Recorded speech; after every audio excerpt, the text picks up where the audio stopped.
नमस्कार मित्रों, मैं हूं धर्मेंद्र तिवारी।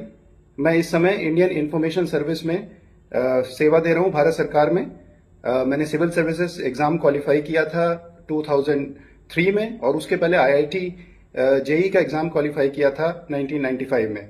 मैं एक मैकेनिकल इंजीनियर भी हूं। जोशी सर, मुझे आपको बहुत बहुत धन्यवाद देना है कि अगर आप मेरी जिंदगी में नहीं आते तो ये शायद मेरे लिए बहुत डिफिकल्ट होता कि मैं आईआईटी बॉम्बे पहुंच पाता और अपनी जिंदगी बना पाता। आज जब मुझे ये पता लगा है कि आप एक नया कोर्स शुरू कर रहे हैं, ऑनलाइन कोर्स, जिससे आज की पीढ़ी के बच्चों को आप वो पढ़ा सकें जिसको आपने मुझे पढ़ाया था और उससे मेरी जिंदगी बदली, ये मैं जानता हूं। तो आज मुझे बहुत खुशी है और आज की पीढ़ी के बच्चों को मैं ये कहना चाहूंगा कि आप लोग जोशी सर के क्लास का लाभ लें। मैं थोड़ा सा अपने बारे में बताऊंगा जिससे आपको थोड़ा अच्छा लगे और थोड़ा मोटिवेशन मिले। मैं ये मानता हूं निजी रूप से कि ये आसान नहीं था मेरे लिए कि मैं अपने बूते पे आईआईटी क्वालिफाई कर पाऊं। 12th में मेरे 40 नंबर थे 100 में से। 1993 में मैंने 12th पास किया। 94 में पहली दफा मेरे पहले अटेम्प्ट में आया जब आईआईटी का एग्जाम दिया तो मेरी 3048 रैंक आई थी। उन दिनों बहुत कम सीटें होती थी, 2200 करीब सीटें होती थी और आईआईटी गुवाहाटी नया नया खुला था। तो मेरा सिलेक्शन हुआ लेकिन बहुत अच्छा कॉलेज नहीं मिला।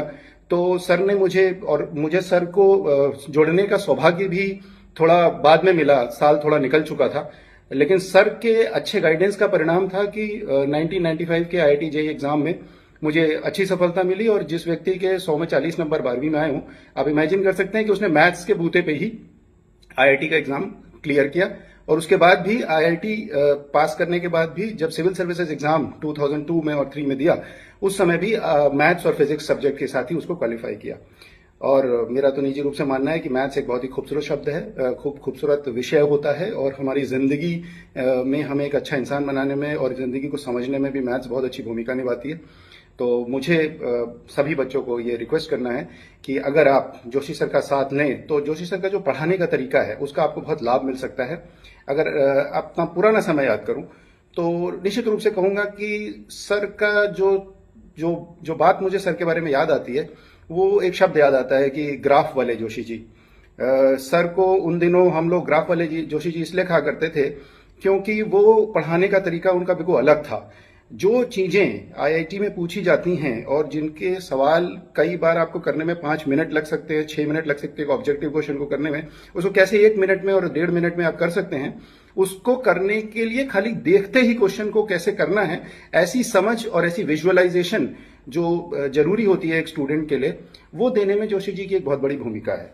आज भी मैं उनके पढ़ाए हुए सारे ग्राफ्स जो कि मैथमेटिकल फंक्शंस थे वो आज भी ड्रॉ कर सकता हूं और मुझे इतना अच्छा लगता है कि मैंने जब उनसे उस तरीके से मैथ्स पढ़ी जिससे कि मेरी उसमें रुचि जागी तो मेरा सोचने का तरीका ही बदल गया। आज मेरी नौकरी ऐसी है कि मुझे उसमें मैथ्स की एज सच कोई रिक्वायरमेंट नहीं है। मैं इंडियन इंफॉर्मेशन सर्विस में हूं जहां मेरा काम न्यूज बनाना है। लेकिन फिर भी कोरोना काल में भी मेरे अंदर इतनी प्रेरणा आई कि कोई एक ऐसा मैथमेटिकल मॉडल जिससे कि कोरोना के बारे में वेव को प्रेडिक्ट किया जा सके, वो भी मैंने किया। जोशी सर की प्रेरणा से मुझे एक प्रेरणा रही कि मैं कुछ ऐसा करूं जो कि कोरोना काल में हमारी ये मदद कर सके कि ये वेव कब आएगी, कैसे आएगी, कब खत्म होगी, इस बारे में एक मैथमेटिकल मॉडल बनाऊं। तो मुझे बहुत खुशी है कि एक मैथमेटिकल मॉडल जिसमें कि मॉडर्न मैथमेटिक्स और एक पुरानी मैथमेटिक्स, उस दोनों को मैंने जोड़ा और वैदिक गणित और आधुनिक मैथ्स को जोड़ करके मुझे ये बताते हुए खुशी भी है कि मेरे को अभी तक कोविड की प्रेडिक्शंस करने में काफी सफलता मिली है। तो ये एक जो हमारे अंदर प्रेरणा पैदा होती है जिंदगी में कभी भी किसी भी समय कुछ करने की, ये मैथ्स से मुझे प्राप्त हुई। और मेरा ऐसा मानना है मैथ्स भाषा जो भी पढ़ता है वो नेचर की भाषा है, वो जिंदगी की किसी भी प्रॉब्लम को सॉल्व कर सकता है। तो आज अगर मैथ्स को मैं अपनी गर्लफ्रेंड के रूप में मानता हूं तो उसका कारण जोशी सर का पढ़ाने का तरीका है। और ये एक ऐसी गर्लफ्रेंड है जो हमेशा मेरे साथ रहेगी। जोशी सर, आपको खूब खूब शुभकामनाएं देता हूं और बच्चों से अनुरोध करता हूं कि वो आपसे प्रेरणा लें और आपके पढ़ाए तरीके से मैथ्स जैसे विषय को, जिसको कि अरुचिकर भी बनाया जा सकता है, उसको आप जैसे व्यक्ति के द्वारा रुचिकर रूप से पेश करा जाए और बच्चे इसका लाभ लें। बहुत बहुत धन्यवाद।